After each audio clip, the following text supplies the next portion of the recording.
हरे कृष्ण। श्रीमद् भागवतम 10वीं स्कंद 8वां अध्याय नामकरण संस्कार और बाल लीला। श्री सुखदेव जी कहते, परीक्षित जदुवंशियों के कुल पुरोहित थे श्री गर्गाचार्य जी। ये बड़े तपस्वी थे। वसुदेव जी की प्रेरणा से ये एक दिन नंद बाबा के गोकुल में आए। उन्हें देखकर नंद बाबा को बड़ा प्रसन्नता हुई। ये हाथ जोड़कर उठ खड़े हुए, उनके चरणों में प्रणाम किया। इसके बाद ये स्वयं भगवान ही है, इस भाव से उनकी पूजा की।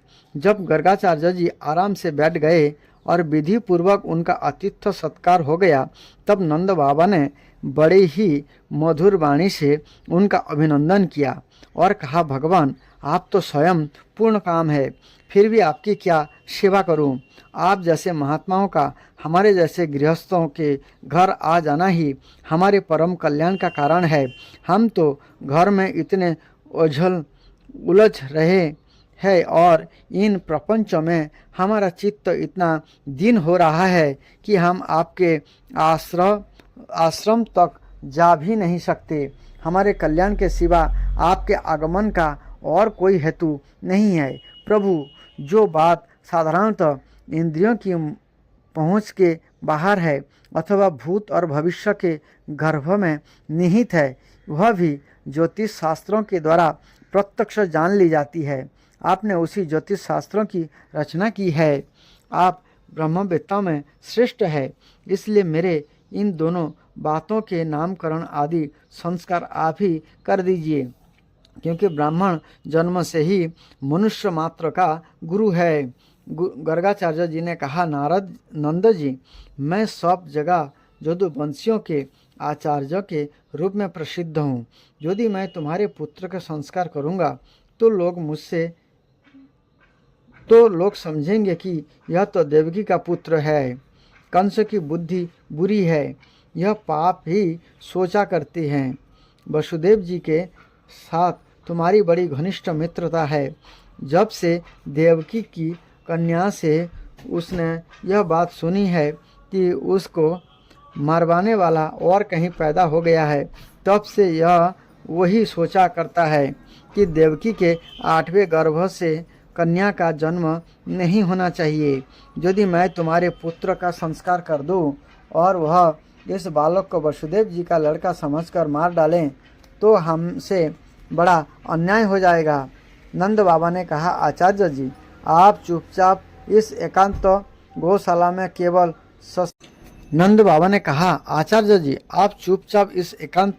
गौशाला में केवल स्वस्ति वाचन करके इस बालक का द्विजाति समुचित नामकरण संस्कार मात्र कर दीजिए। औरों की कौन कहे, मेरे सागे संबंधी भी इस बात को ना जानने पाए। श्री सुखदेव जी कहते, गर्गाचार्य जी तो संस्कार करना चाहते ही थे। जब नंद बाबा ने उनसे इस प्रकार प्रार्थना की, तब उन्होंने एकांत में छिपकर गुप्त रूप से दोनों बालकों का नामकरण संस्कार कर दिया। गर्गाचार्य जी ने कहा, यह रोहिणी का पुत्र है, इसलिए इसका नाम होगा रोहिण्य। यह अपने सागे संबंधी और मित्र को अपने गुणों से अत्यंत आनंदित करेगा, इसलिए इसका दूसरा नाम होगा राम। इसके बल की कोई सीमा नहीं है, अतः इसका एक नाम बल भी है।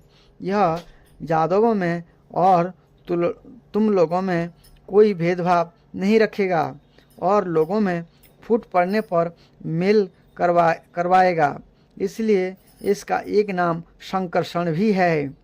और यह जो समला है वह प्रत्येक युग में शरीर ग्रहण करता है। पिछले युग में इसने क्रमशः श्वेत, रक्त और पीत ये 3 विभिन्न रंग स्वीकार किए थे। आपकी यह कृष्ण वर्ण हुआ है, इसलिए इसका नाम कृष्ण होगा। नंद जी, यह तुम्हारा पुत्र पहले कभी वसुदेव जी के घर में ही पैदा हुआ था, इसलिए इस रहस्य को जानने वाले लोग इसे श्रीमान वासुदेव भी कहते हैं। तुम्हारे पुत्र के और भी बहुत से नाम हैं तथा रूप भी अनेक है। इसके जितने गुण है और जितने कर्म, उन सब के अनुसार अलग अलग नाम पड़ जाते हैं। मैं तो उन नामों को जानता हूँ, परंतु संसार के साधारण लोग नहीं जानते। यह तुम लोगों का परम कल्याण करेगा। समस्त गोप और गौओं के यह बहुत ही आनंदित करेगा। इसकी सहायता से तुम लोग बड़ी बड़ी विपत्तियों को बड़ी सुगमता से पार कर लोगे। ब्रजराज, पहले युग की बात है। एक बार पृथ्वी में कोई राजा नहीं रह गया था। डाकुओं ने चारों ओर लूट खसोट मचा रखी थी। तब तुम्हारे इसी पुत्र ने सज्जन पुरुषों की रक्षा की और इससे बल पाकर उन लोगों ने लुटेरों पर विजय प्राप्त की। जो मनुष्य तुम्हारे इस सामले सलोने शिशु से प्रेम करते हैं, ये बड़े भाग्यवान है। जैसा विष्णु भगवान के कर कमलों की छत्र छाया में रहने वाले देवताओं को असुर नहीं जीत सकते, ऐसे ही इससे प्रेम करने वाले को भीतर या बाहर किसी भी प्रकार के शत्रु नहीं जीत सकते। नंद जी, चाहे जिस दृष्टि से देखें, गुण में, संपत्ति और सौंदर्य में, कीर्ति और प्रभाव में तुम्हारा यह बालक साक्षात भगवान नारायण के समान है। तुम बड़ी सावधानी और तपस्या से इसकी रक्षा करो। इस प्रकार नंद बाबा को भली भांति समझाकर आदेश देकर गर्गाचार्य जी अपने आश्रम को लौट गए। उनकी बात सुनकर नंद बाबा को बड़ा ही आनंद हुआ। उन्होंने ऐसा समझा कि मेरी सब आशा लालसाएं पूरी हो गई। मैं आप कृतकृत्य हूँ। परीक्षित, कुछ ही दिनों में राम और श्याम घुटनों और हाथों के बल बकैयाँ चल चल कर गोकुल में खेलने लगे। दोनों भाई अपने नन्हे नन्हे पाँवों को गोकुल की कीचड़ में घसीटते हुए चलते। उस समय उनके पाँव और कमर के घुंघरू रुनझुन बजने लगते। वह शब्द बड़ा भला मालूम पड़ता। ये दोनों स्वयं यह ध्वनि सुनकर खिल उठते। कभी कभी वे रास्ते चलते किसी अज्ञात व्यक्ति के पीछे हो लेते। फिर जब देखते कि यह तो कोई दूसरा है, तब झक से रह जाते और डर कर अपनी माताओं रोहिणी जी और यशोदा जी के पास लौट आते। माताएं यह सब देख देख कर स्नेह से भर जाती। उनके स्तनों से दूध की धारा बहने लगती थी।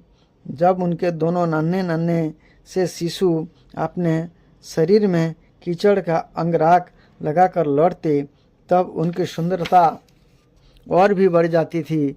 माताएं उन्हें आते ही दोनों हाथों से गोद में लेकर हृदय से लगा लेती और स्तनपान कराने लगती। जब ये दूध पीने लगते और बीच बीच में मुस्कुराकर अपनी माताओं की ओर देखने लगते, तब ये उनकी मंद मंद मुस्कान छोटी छोटी दतुलियाँ और भोला भाला मुंह देखकर आनंद के समुद्र में डूबने उतरने लगती। जब राम और श्याम दोनों कुछ और बड़े हुए, तब ब्रज में घर के बाहर ऐसी ऐसी बाल लीलाएं करने लगे जिन्हें गोपियां देखती ही रह जाती। जब वे किसी बैठे हुए बछड़े की पूंछ पकड़ लेते और बछड़े डर कर इधर उधर भागते, तब वे दोनों और भी जोर से पूंछ पकड़ लेते और बछड़े उन्हें घसीटते हुए दौड़ने लगते। गोपियाँ अपने घर का काम धंधा छोड़कर वही सब देखती रहती और हंसते हंसते लोटपोट होकर परम आनंद में मग्न हो जाती। कन्हैया और बलदाऊ दोनों ही बड़े चंचल और बड़े खिलाड़ी थे। ये कहीं हरिण, गाय आदि सींग वाले पशुओं के पास दौड़े जाते, तो कहीं धधकती हुई आग से खेलने के लिए कूद पड़ते। कभी दांत से काटने वाले कुत्तों के पास पहुंच जाते। ये कभी आँख बचाकर तलवार उठा लेते, कभी कुएं या गड्ढे के पास जल में गिरते गिरते बचते, कभी मोर आदि पक्षियों के निकट चले जाते और कभी कांटों की ओर दौड़ जाते थे। माताएं इन्हें बहुत बरसती परंतु उनकी एक ना चलती। ऐसी स्थिति में ये घर का काम धंधा भी नहीं संभाल पाती। उनका चित्त बच्चों को भय की वस्तुओं से बचाने की चिंता से अत्यंत चंचल रहता था। राजर्षि कुछ ही दिनों में जसोदा और रोहिणी के लाडले लाल घुटनों का सहारा लिए बिना अनायास ही खड़े होकर गोकुल में चलने फिरने लगे।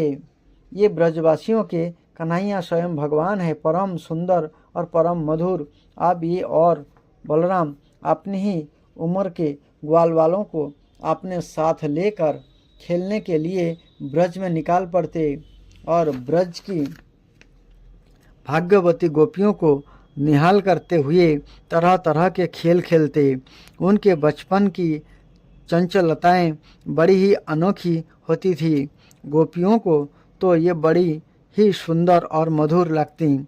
एक दिन सब के सब इकट्ठी होकर नंद बाबा के घर आई और जसोदा माता को सुना सुना कर कन्हैया के करतूत कहने लगी। अरे जसोदा, यह तेरा कान्हा बड़ा नटखट हो गया है। गाय दूहने का समय ना होने पर भी वो बछड़े को खोल देता है और हम डांटती है तो ठठा ठठा कर हंसने लगता है। वह चोरी के बड़े बड़े उपाय करके हमारे मीठे मीठे दही दूध चुरा चुरा कर खा जाते हैं। केवल आपने ही खाता तो भी एक बात थी, यह तो सारा दही दूध बानरों को बांट देता है और जब ये भी पेट भर जाने पर नहीं खा पाते तब यह हमारे मटके ही फोड़ डालता है। यदि घर में कोई वस्तु इसे नहीं मिलती तो वह घर और घर वालों पर बहुत खींचता है और हमारे बच्चों को रुला कर भाग जाता है।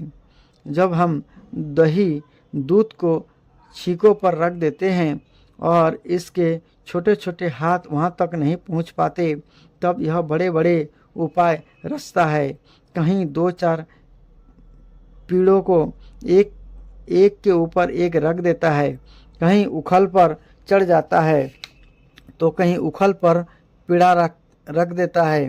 कभी कभी तो अपने किसी साथी के कंधों पर ही चढ़ जाता है। जब इतने पर भी काम नहीं चलता तो वह नीचे से ही उन बर्तनों में छेद कर देता है। इसे इस बात की पक्की पहचान रहती है कि किस छीके पर किस बर्तन में क्या रखा है और ऐसे ढंग से छेद करना जानता है कि किसी को पता तक ना चले। जब हम अपनी वस्तुओं को बहुत अंधेरे में छिपा देती है तब नंद रानी, तुमने जो इसे बहुत से मणिमय आभूषण पहना रखे हैं उनके प्रकाश से अपने आप ही सब कुछ देख लेता है। इसके शरीर में भी ऐसे ज्योति है कि जिससे इसे सब कुछ दिख जाता है। यह इतना चालाक है कि कब कौन कहाँ रहता है इसका पता रखता है और जब हम सब घर के काम धंधों में उलझी रहती है तब यह अपना काम बना लेता है। ऐसा करके भी ठिठाई की बातें करता है, उल्टे हमें ही चोर बनाता और अपने घर का मालिक बन जाता है। इतना ही नहीं, यह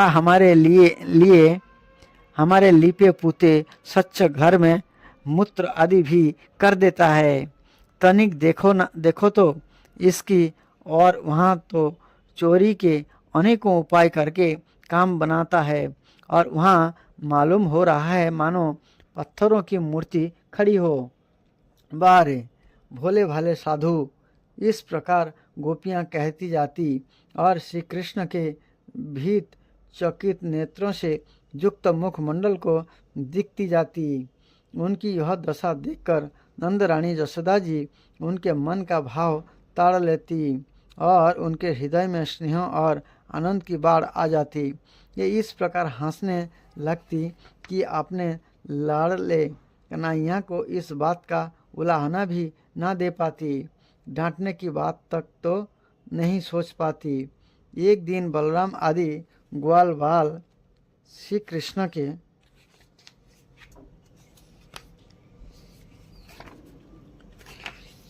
श्री कृष्ण के साथ खेल रहे थे।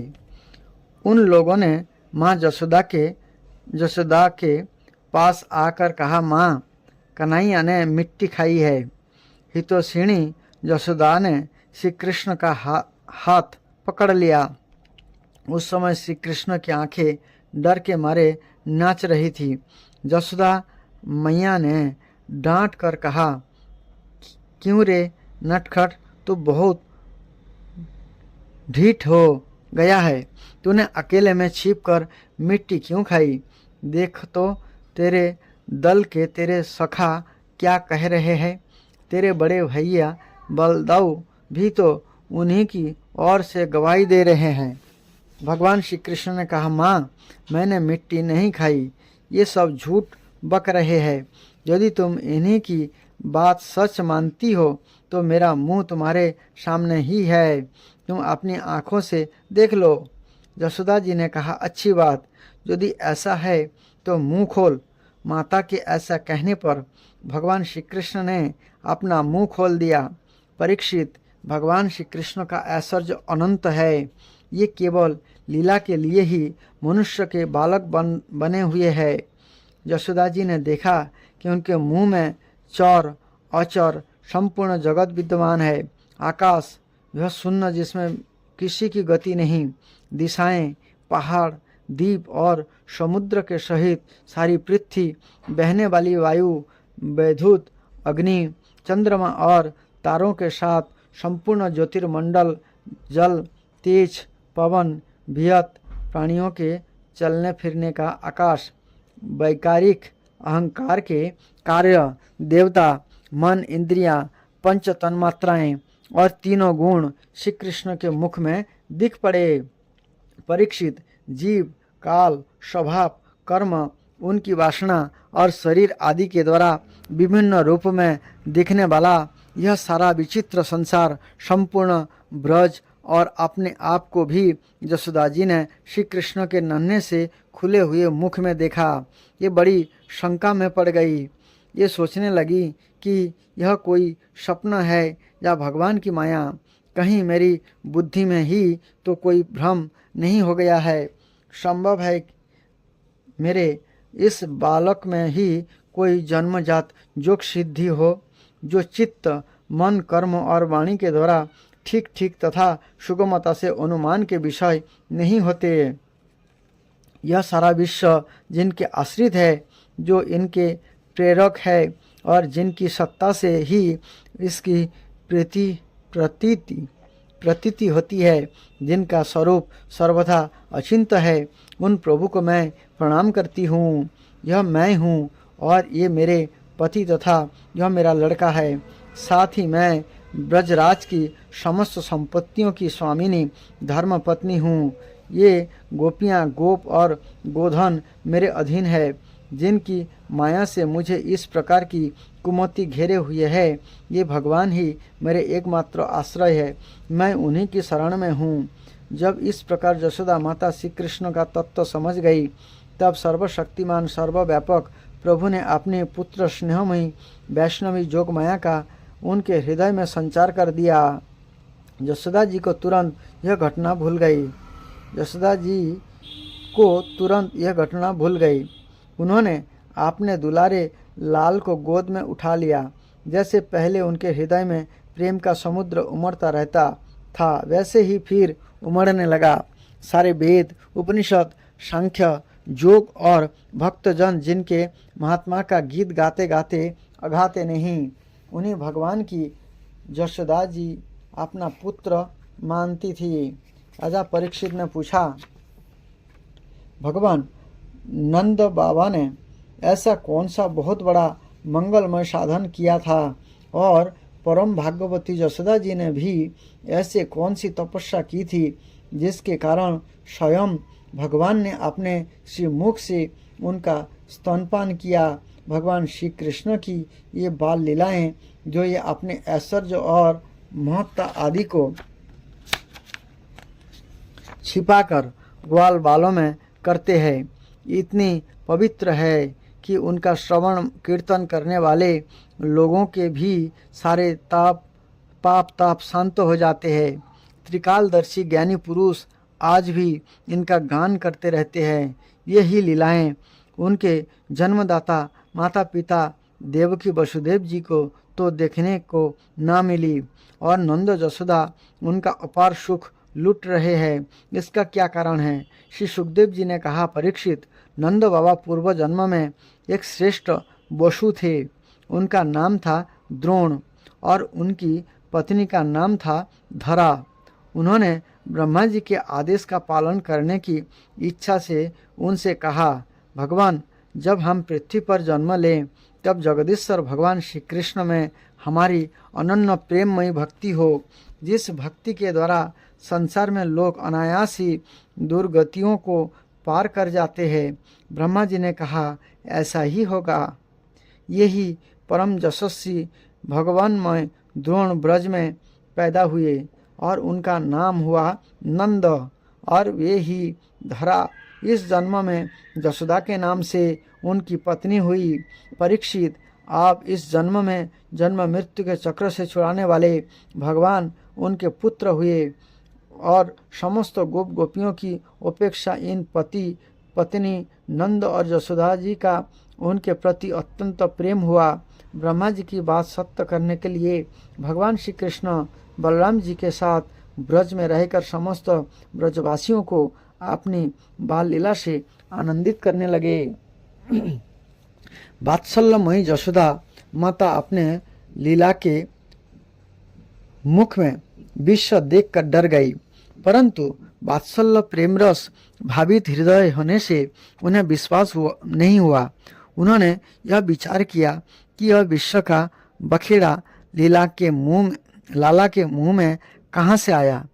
हो ना हो यह मेरी इन निगोड़ी आँखों की ही गड़बड़ी है।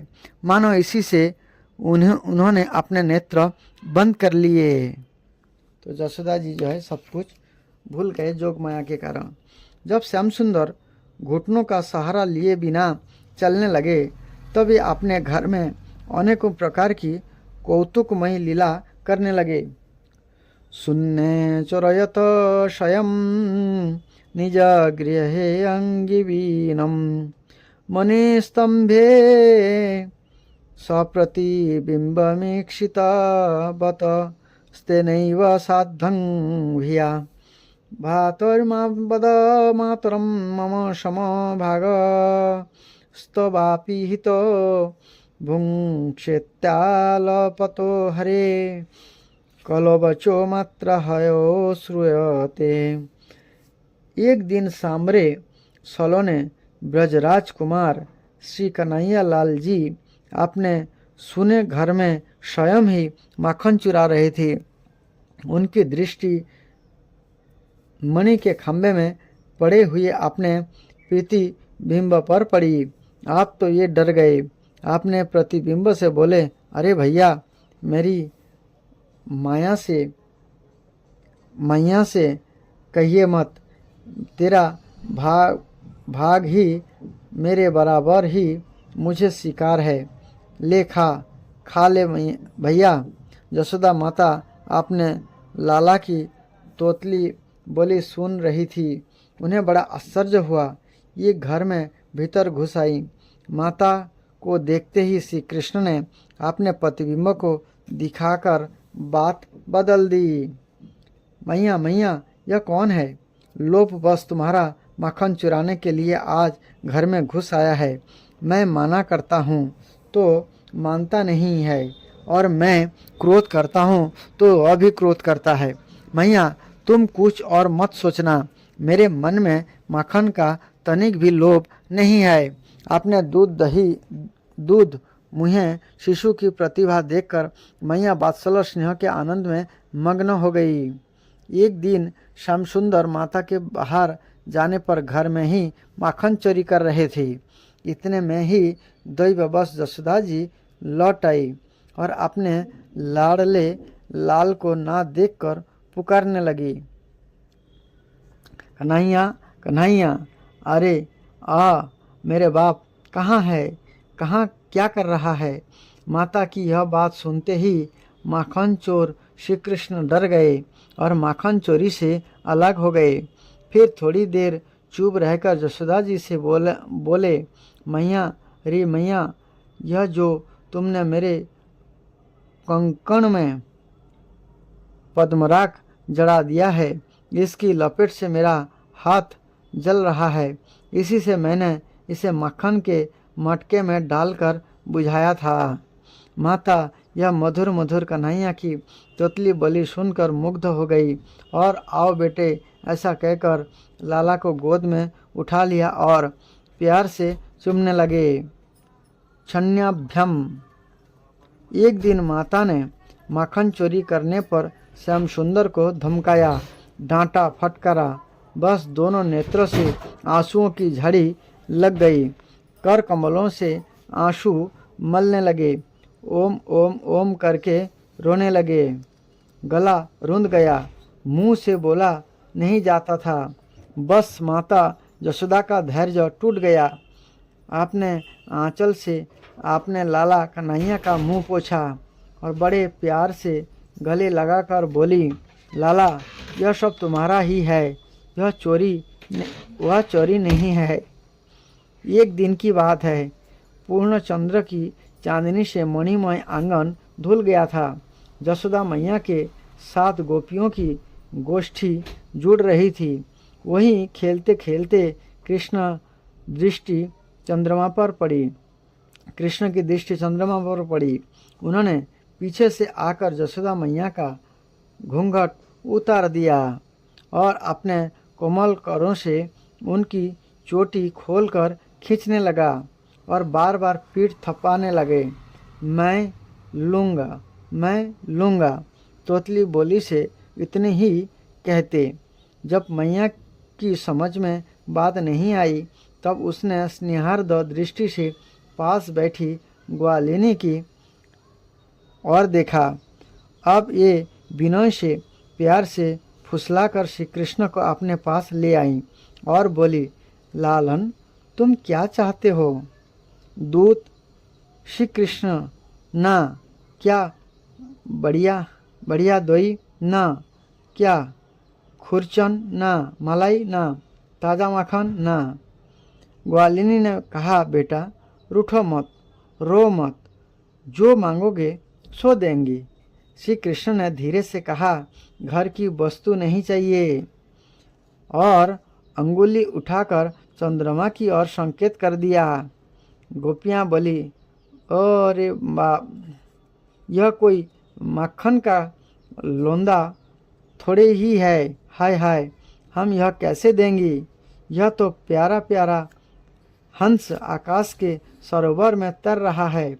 श्री कृष्ण ने कहा, मैं भी तो खेलने के लिए इस हंस को ही मांग रहा हूँ। शीघ्रता करो, पार जाने के पूर्व ही मुझे ला दो।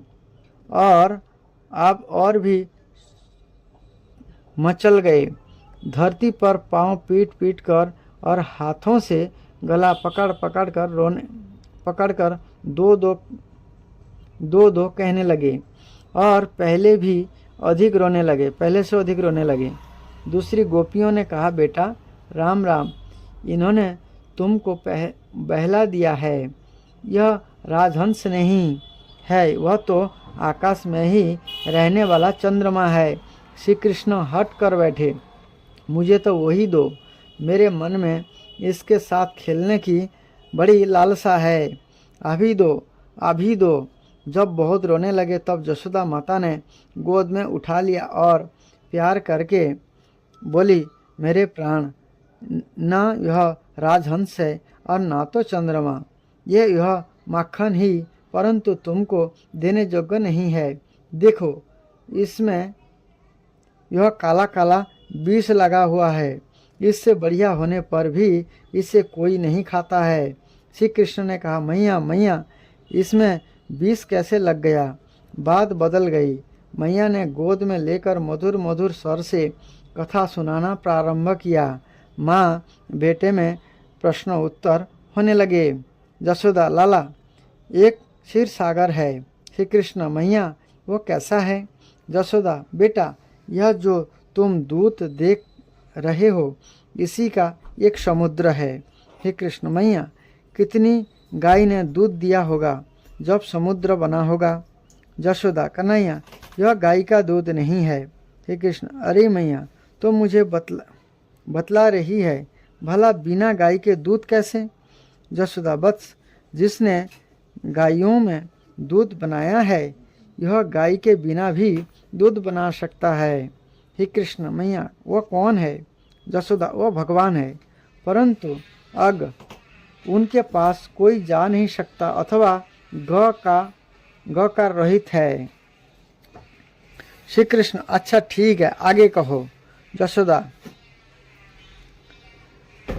एक बार देवता और दैत्यों में लड़ाई हुई। असुरों को मोहित करने के लिए भगवान ने क्षीर सागर को मथा। मंद्राचल की रई बनी, बासु की नाक की रस्सी, एक और देवता लगे, दूसरी और दानव। श्री कृष्ण, जैसे गोपियाँ दोही मथती है, क्यों मैया? यशोदा, हाँ बेटा, इससे कालकूट नाम का विष पैदा हुआ। श्री कृष्ण, मैया विष तो सांप में होता है, दूध में कैसे निकला? यशोदा, बेटा, जब शंकर भगवान ने वही विष पी लिया तब उसकी जो फुइया धरती पर गिर पड़ी, उन्हें पीकर सांप विषधर हो गए। सो बेटा, भगवान की ही ऐसी कोई लीला है जिससे दूध में से विष निकला। श्री कृष्ण, अच्छा मैया, यह तो ठीक है। यशोदा, बेटा, चंद्रमा की ओर दिखाकर, यह मक्खन भी उसी से निकलता है, इसलिए थोड़ा सा विष इसमें भी लग गया। देखो देखो, इसको लोग कलंक कहते हैं। सो मेरे प्राण, तुम घर का ही मक्खन खाओ। कथा सुनते सुनते श्याम सुंदर की आंखों में नींद आ गई और मैया ने उन्हें पलंग पर सुला दिया। भगवान की लीला पर विचार करते समय यह बात स्मरण रखनी चाहिए कि भगवान का लीला धाम, भगवान के लीला पात्र, भगवान का लीला शरीर और उनकी लीला प्राकृत नहीं होती। भगवान में देह देही का भेद नहीं है। महाभारत में आया है, परम तत्व का शरीर भूत समुदाय से बना हुआ नहीं होता। जो मनुष्य श्री कृष्ण परमात्मा के शरीर को भौतिक मानता है, उसका समस्त स्रोत स्मार्त कर्म से बहिष्कार कर देना चाहिए, अर्थात उसका किसी भी शास्त्रीय कर्म में अधिकार नहीं है। यहाँ तक कि उसका मुंह देखने पर भी सचेल अर्थात वस्त्र सहित स्नान करना चाहिए। श्रीमद् भागवत में भी ब्रह्मा जी ने भगवान श्री कृष्ण की स्तुति करते हुए कहा है, अस्यापि देव वपुषो मदनुग्रहस्य स्वेच्छामयस्य न तो भूतमयस्य कोऽपि। आपने मुझ पर कृपा करने के लिए ही यह स्वेच्छामय सच्चिदानंद स्वरूप प्रकट किया है। यह पांच भौतिक कदापि नहीं है। इससे यह स्पष्ट है कि भगवान का सभी कुछ अप्राकृत होता है। इसी प्रकार वह माखन चोरी की लीला भी अप्राकृत दिव्य ही है। यदि भगवान के नित्य परम धाम में अभिन्न रूप से नित्य निवास करने वाली नित्य सिद्धा गोपियों की दृष्टि से न देखकर केवल साधन सिद्धा गोपियों की दृष्टि से देखा जाए तो भी उनकी तपस्या इतनी कठोर थी, उनकी लालसा इतनी अनन्य थी, उनका प्रेम इतना व्यापक था और उनकी लगन इतनी सच्ची थी कि भक्त वांछाकल्पतरु प्रेम रसमय भगवान उनके इच्छा अनुसार उन्हें मुख सुख पहुँचाने के लिए माखन चोरी की लीला करके उनकी इच्छित पूजा ग्रहण करे, चीर हरण करके उनका रहा सहा व्यवधान का पर्दा उठा दे और रस लीला करके उनको दिव्य सुख पहुँचाएं तो कोई बड़ी बात नहीं है।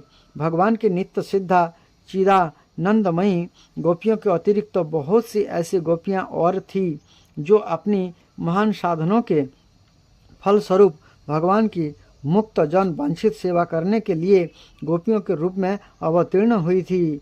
उनमें से कुछ पूर्व जन्म की देव कन्याएं थी, कुछ श्रुतियाँ थी, कुछ तपस्वी ऋषि थे और कुछ अन्य भक्तजन। इनकी कथाएं विभिन्न पुराणों में मिलती है। श्रुति रूपा गोपियाँ जो नेति नेति के द्वारा निरंतर परमात्मा का वर्णन करते रहने पर भी उन्हें साक्षात भगवान रूप से प्राप्त नहीं कर सकती। गोपियों के साथ भगवान के दिव्य रसमय विहार की बात जानकर गोपियों की उपासना करती है और अंत में स्वयं गोपी रूप में परिणत होकर भगवान श्री कृष्ण को साक्षात अपने प्रियतम रूप से प्राप्त करती है। इनमें मुख्य श्रुतियों के नाम है उद्गीता, सुगीता, कलगीता, कलकंठिका और विपंची आदि। भगवान के श्री राम अवतार में उन्हें देखकर मुग्ध होने वाले, अपने आप को उनके स्वरूप सौंदर्य पर नछावर कर देने वाले सिद्ध ऋषिगण उनकी प्रार्थना से प्रसन्न होकर भगवान ने उन्हें गोपी होकर प्राप्त होने का वर दिया था। ब्रज में गोपी रूप से अवतीर्ण हुए थे।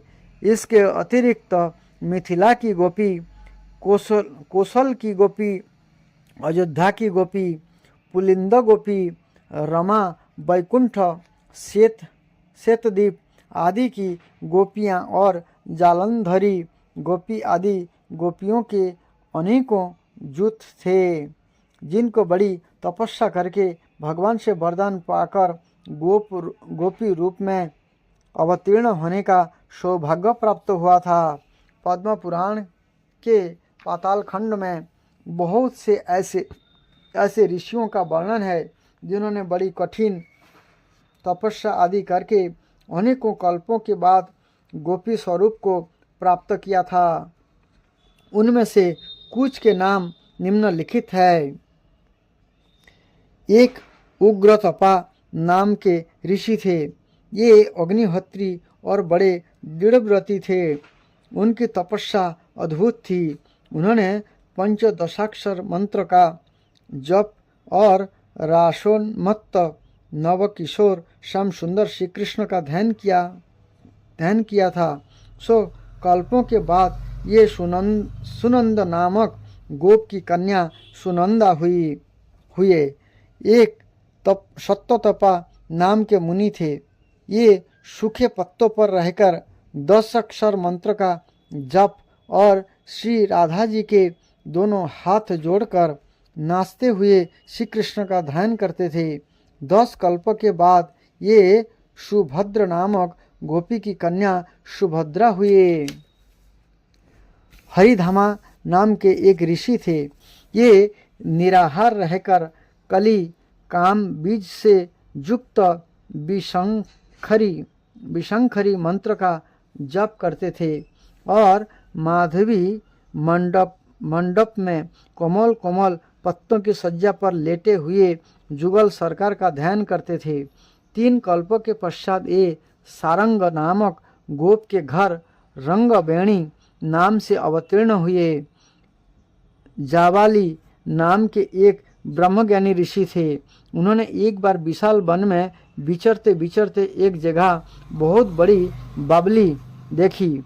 इस बबली के पश्चिम तट पर बड़ के नीचे एक तेजस्विनी युवती स्त्री कठोर तपस्या कर रही थी। वह बड़ी सुंदर थी। चंद्रमा की शुभ्र किरणों के समान उसकी चांदनी चारों ओर छिटक रही थी। उसका बायां हाथ अपनी कमर पर था और दाहिने हाथ से यह ज्ञान मुद्रा धारण किए हुए थी। जवाली के बड़ी नम्रता के साथ पूछने पर उस तपस्वी ने बतलाया, मैं यह ब्रह्मविद्या हूँ जिसे बड़े बड़े जोगी सदा ढूंढा करते हैं। मैं श्री कृष्ण के चरण कमलों की प्राप्ति के लिए इस घोर वन में उन पुरुषोत्तम का ध्यान करती हुई दीर्घ काल से तपस्या कर रही हूँ। मैं ब्रह्मानंद से परिपूर्ण हूँ और मेरी बुद्धि भी उसी आनंद से परितृप्त है, परंतु श्री कृष्ण का प्रेम मुझे अभी प्राप्त नहीं हुआ, इसलिए मैं आपने को सुनना देखती हूँ। ब्रह्मज्ञानी जवाली ने उसके चरणों पर गिरकर दीक्षा ली और फिर ब्रज वीथियों में विहरने वाले भगवान का ध्यान करते हुए ये एक पैर से ज्वाली ने उसके एक पैर से खड़े होकर बड़ी कठोर तपस्या करते रहे। जो ज्वालिन मुनि एक पैर से खड़े होकर तपस्या करें। 9 कल्पों के बाद प्रचंड नामक गोप के घर ये चित्रगंधा के रूप में प्रकट हुई। चित्रगंधा के रूप में प्रकट हुई।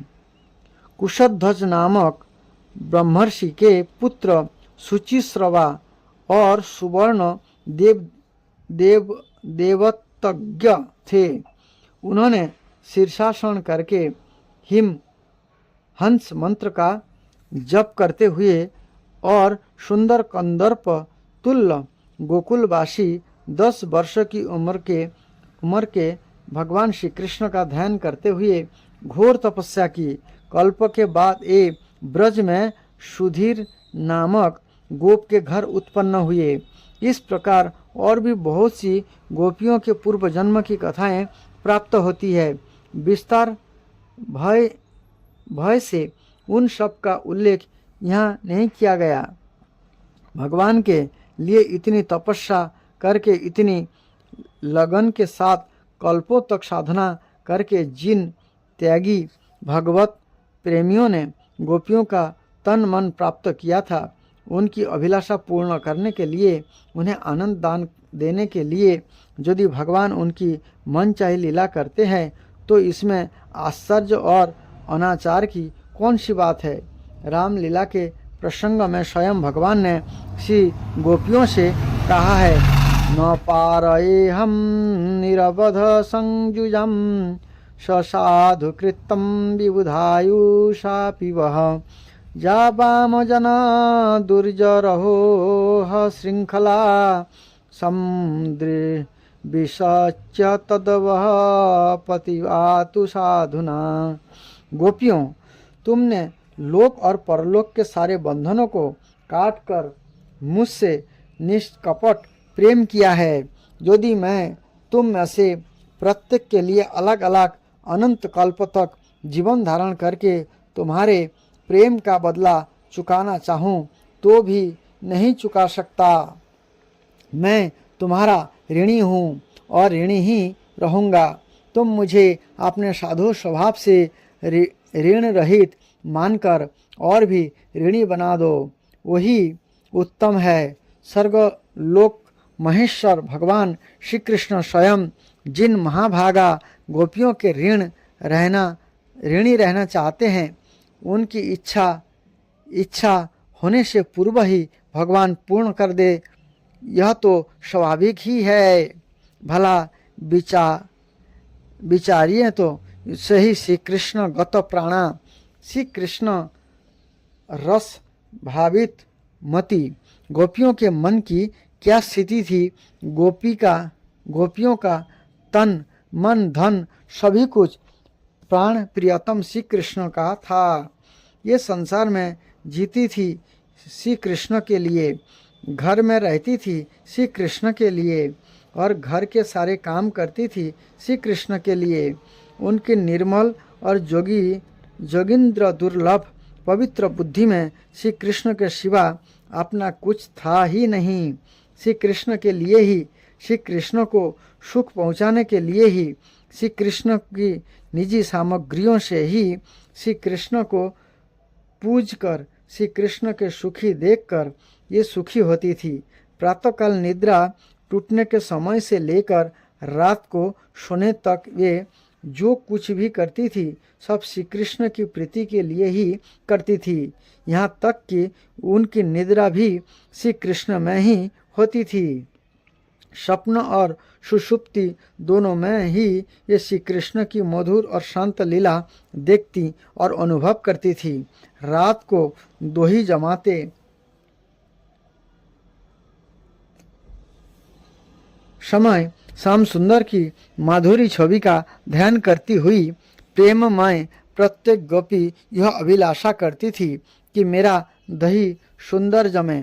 श्री कृष्ण के लिए उसे बिलोकर मैं बढ़िया सा और बहुत सा माखन निकालूं और उसे उतने ही ऊंचे छिपे कर रखूं जिन पर श्री कृष्ण हाथ आसानी से पहुंच सके। फिर मेरे प्राणधन श्री कृष्ण आपने सखाओं को साथ लेकर हंसते और कीड़ा करते हुए घर में पदार्पण करे, माखन लूटे और अपने सखाओं और बंदरों को लुटाएं। आनंद में मत्त होकर मेरे आंगन में नाचे और मैं किसी कोने में छिपकर इस लीला का अपनी आंखों से देखकर जीवन को सफल करूं और फिर अचानक ही पकड़कर हृदय से लगा लूं। सूरदास जी ने कहा है, एक दिन श्याम सुंदर कह रहे थे, मैया मुझे मक्खन भाता है, तो मेवा पकवान के लिए कहती है, परंतु मुझे तो ये रुचते ही नहीं। वही छिपे एक गोपी खड़ी श्याम सुंदर की बात सुन रही थी।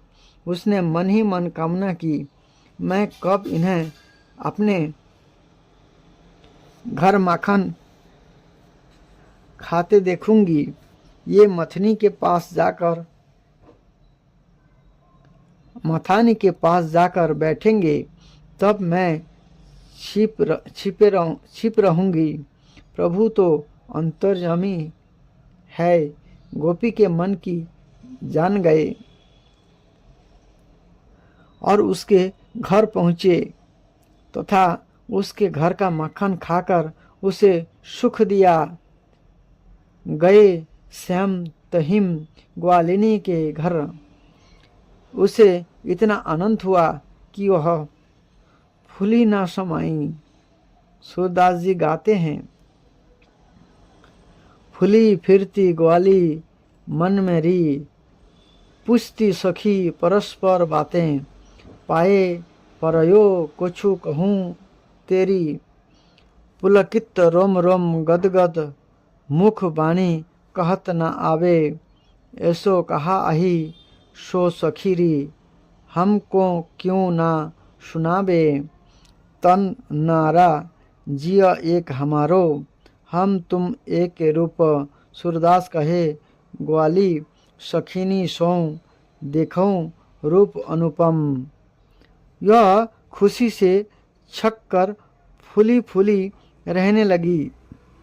आनंद उसके हृदय में समा नहीं रहा था। सहेलियों ने पूछा, अरे तुझे यह खुशी से छक कर फूली फूली फिरने लगे, अरे तुझे कहीं कुछ पड़ा धन मिल गया क्या? यह सुनकर और भी प्रेम विहल हो गई। उसका प्रेम रोम खिल उठा, यह गदगद हो गई। मुंह से बोली नहीं निकली। सखियों ने कहा, सखी ऐसी क्या बात है, हमें सुनाती क्यों नहीं? हमारे तो शरीर ही दो है, हमारा जो तो एक है ही है। हम तुम दोनों एक ही रूप है, भला हमसे छिपाने की कौन सी बात है? तब उसी के मुंह से इतना ही निकला, मैंने आज अनूप रूप देखा है। बस फिर वाणी रुक गई और प्रभु के आंसू बहने लगे। सभी गोपियों की वही दशा थी। रातें गोपियां जाग कर प्रातःकाल स्नेह की बाट देखती। उनका मन श्री कृष्ण में लगा रहता। प्रातःकाल जल्दी जल्दी दही मत कर मक्खन निकाल कर छीके पर रखती, कहीं प्राणधन आकर लौट ना जाए। इसलिए सब काम छोड़कर ये सबसे पहले वही काम करती और श्याम सुंदर की प्रतीक्षा में व्याकुल होती हुई मन ही मन सोचती, हाँ आज प्राण प्रियतम क्यों नहीं आए? इतनी देर क्यों हो गई? क्या आज इस दासी का घर पवित्र ना करेंगे? क्या आज मेरे संपूर्ण समर्पण किए हुए इस तुच्छ माखन का भोग लगाकर स्वयं सुखी होकर मुझे सुख ना देंगे? कहीं जसोदा मैया ने तो उन्हें नहीं रोक लिया? उनके घर तो 9 लाख गौएं हैं, माखन की क्या कमी है? मेरे घर तो ये कृपा करके ही आते हैं। इन्हीं विचार में आंसू बहाती हुई गोपी क्षण क्षण में दौड़कर दरवाजे पर जाती, लाज छोड़कर रास्ते की ओर देखती, सखियों से पूछती, एक एक निमेष उसके लिए युग के समान हो जाता। ऐसी भाग्यवती गोपियों की मन कामना भगवान उनके घर पधार कर पूर्ण करते। अपने निज जन ब्रजवासियों को सुखी करने के लिए ही तो भगवान गोकुल में पधारे थे। माखन तो नंद बाबा के घर पर कम ना था, लाख लाख गौएं थी। ये चाहे जितना खाते लुटाते, परंतु ये तो केवल नंद बाबा के ही नहीं, सभी ब्रजवासियों के अपने थे। सभी को सुख देना चाहते थे। गोपियों की लालसा पूरी करने के लिए ही ये उनके घर जाते और चुरा चुरा कर माखन खाते। यह वास्तव में चोरी नहीं, यह तो गोपियों की पूजा पद्धति का भगवान के द्वारा स्वीकार था। भक्त वत्सल भगवान भक्त की पूजा स्वीकार कैसे ना करे? भगवान की इस दिव्य लीला माखन चोरी का रहस्य ना जानने के कारण ही कुछ लोग इसे आदर्श के विपरीत बतलाते हैं। इन्हें पहले समझना चाहिए चोरी क्या वस्तु है, वह किसकी होती है और कौन करता है। चोरी उसे कहते हैं जब किसी दूसरे की कोई चीज़ इसकी इच्छा के बिना उसके अनजान में और आगे भी यह जान ना पाए ऐसा इच्छा रखकर ले ली जाती है। भगवान श्री कृष्ण गोपियों के घर से माखन लेते थे उनकी इच्छा से, गोपियों के अनजाने में नहीं, उनकी जानने में, उनके देखते देखते और आगे जाने की कोई बात ही नहीं, उनके सामने ही दौड़ते हुए निकल जाते थे। दूसरी बात महत्त्व की महत्व यह है कि संसार में या संसार के बाहर ऐसी कौन सी वस्तु है जो श्री भगवान की नहीं है और वे उसकी चोरी करते हैं। गोपियों का तो सर्वस्व भगवान का था ही, सारा जगत ही उनका है। ये भला किसकी चोरी कर सकते हैं? हाँ, चोर तो वास्तव में लोग हैं जो भगवान की वस्तु को अपने मानकर ममता आसक्ति में फंसे रहते हैं और दंड के पात्र बनते हैं। उपयुक्त सभी दृष्टियों से वही सिद्ध होता है कि माखन चोरी न थी, भगवान की दिव्य लीला थी। असल में गोपियों ने प्रेम की अधिकता से ही भगवान का प्रेम का नाम चोर रख दिया था, क्योंकि ये उनके चित्त चोर तो थे ही। जो लोग भगवान श्री कृष्ण को भगवान नहीं मानते, यद्यपि उन्हें श्रीमद् भागवत में वर्णित भगवान की लीला पर विचार करने का कोई अधिकार नहीं है, परंतु उनकी दृष्टि से भी इस प्रसंग में कोई आपत्तिजनक बात नहीं है, क्योंकि श्री कृष्ण उस समय लगभग 2-3 वर्ष के बच्चे थे और गोपियाँ अत्यधिक स्नेह के कारण उनके ऐसे ऐसे मधुर खेल देखना चाहती थी। आशा है इससे शंका करने वालों को कुछ संतोष होगा। मृद क्षण के हेतु भगवान श्री कृष्ण ने विचार किया कि मुझसे शुद्ध सतगुण ही रहता है और आगे बहुत से रजगुण कर्म करने हैं, इसके लिए थोड़ा सा रज ग्रहण कर ले। संस्कृत साहित्य में पृथ्वी का एक नाम क्षमा भी है। श्री कृष्ण ने देखा कि ग्वाल बाल खुलकर मेरे साथ खेलते हैं, कभी कभी अपमान भी कर बैठते हैं, उनके साथ खमांश धारण करके ही क्रीड़ा करनी चाहिए, जिससे कोई विघ्न ना पड़े। संस्कृत भाषा में पृथ्वी को रसा भी कहते हैं। श्री कृष्ण ने सोचा, सब रस तो ले ही चुका हूँ, अब रस का आस्वादन करूँ। इस अवतार में पृथ्वी का हित करना है, इसलिए उसका कुछ अंश अपने मुख में स्थित बीजों अर्थात दांतों को पहले दान कर लेना चाहिए। ब्राह्मण शुद्ध सात्विक कर्मों में लगा रहे हैं।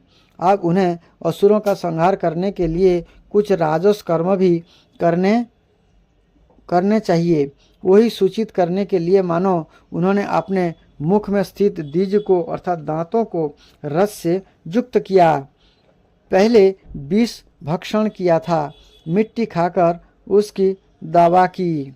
पहले गोपियों का मक्खन खाया था, अलाहना देने पर मिट्टी खा ली, जिससे मुंह साफ हो जाए।